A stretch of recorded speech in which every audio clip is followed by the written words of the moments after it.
Madame, bonjour monsieur. Je suis la voix des sans-voix. Aujourd'hui, on va parler d'un concept qui circule, le patriarcat noir. Certains disent que les hommes noirs auraient construit leur propre système de domination sur les femmes noires.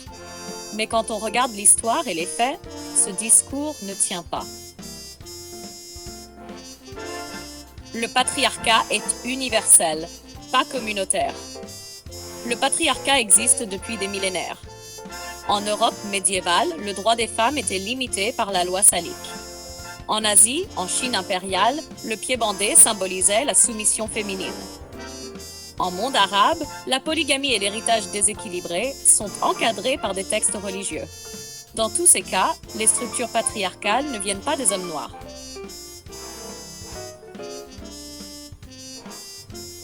L'homme noir, un dominé historique. Regardons les grandes dates. 1441, début officiel de la traite atlantique. Des millions d'Africains sont déportés, vendus comme esclaves. Dans ce système, l'homme noir n'a aucun pouvoir, ni sur sa femme, ni sur sa famille.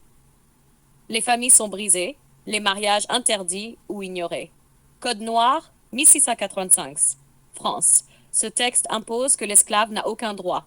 L'homme noir est dévirilisé, il ne peut pas protéger sa femme ni sa descendance. Colonisation, 19e siècle.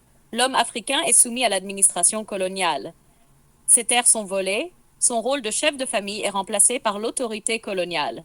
Là encore, il ne domine pas, il subit.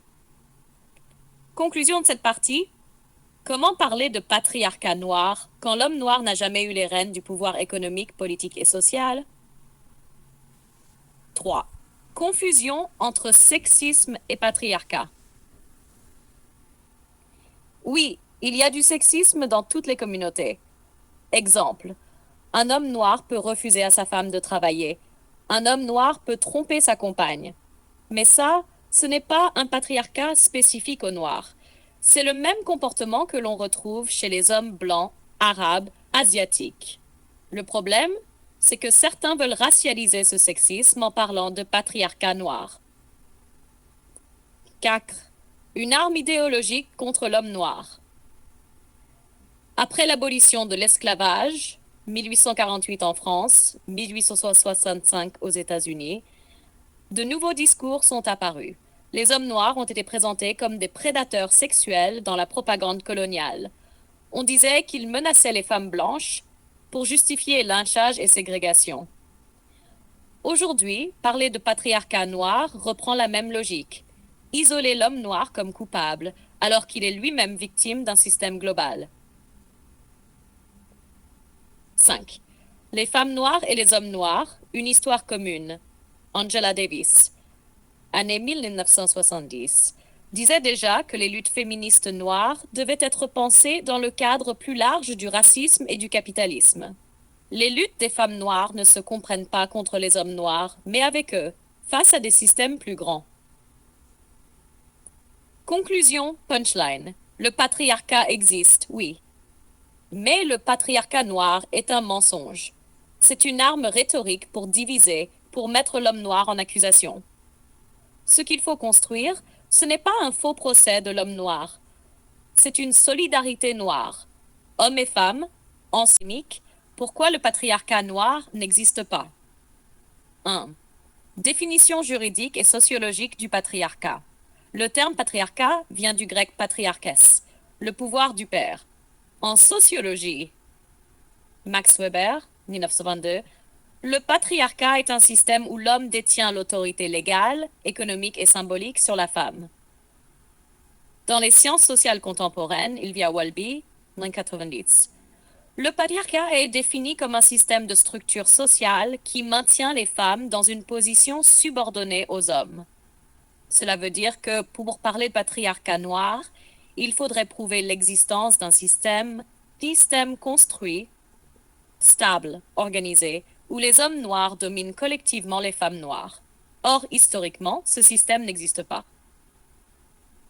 2. Les faits historiques. Avant l'esclavage et la colonisation, dans de nombreuses sociétés africaines précoloniales, Igbo au Nigeria, Akan au Ghana, Wolof au Sénégal, l'organisation était matrilinéaire ou équilibrée. Les femmes contrôlaient le commerce, marché, agriculture. Certaines sociétés reconnaissaient des reines-mères, les Ashanti. Le pouvoir masculin et féminin étaient complémentaires, pas hiérarchiques. Il n'y avait pas de patriarcat noir au sens occidental. Pendant l'esclavage, 19e siècle, Code noir, 1685 France, l'esclave n'a aucun droit, ni homme ni femme. États-Unis, avant 1865, les esclaves ne peuvent ni se marier ni posséder de biens, ni protéger leur famille. L'homme noir est juridiquement empêché d'exercer une quelconque domination. Il est réduit à l'état de marchandise et donc incapable de construire un patriarcat. Après l'abolition, 19e, 20e siècle, l'homme noir devient travailleur forcé, colonie, ou travailleur exploité, États-Unis, Antilles. Les lois coloniales et ségrégationnistes imposent toujours l'infériorité de l'homme noir. Même après l'esclavage, l'homme noir reste dominé dans les structures sociales. La confusion avec le sexisme. Le sexisme, ce sont des comportements individuels. Interdire à une femme de travailler, la tromper, la contrôler. Mais le patriarcat, c'est un système organisé. Oui, certains hommes noirs peuvent être sexistes, mais cela ne signifie pas qu'il existe un patriarcat noir.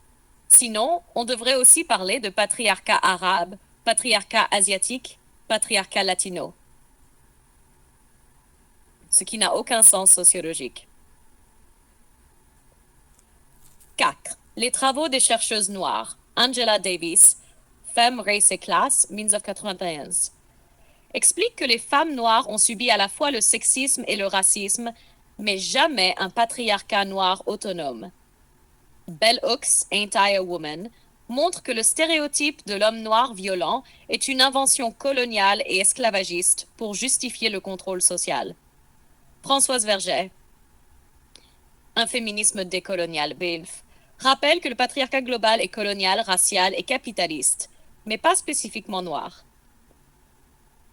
Hammer 5. Le patriarcat noir comme construction idéologique. Après l'abolition, les élites blanches accusent l'homme noir d'être un danger sexuel.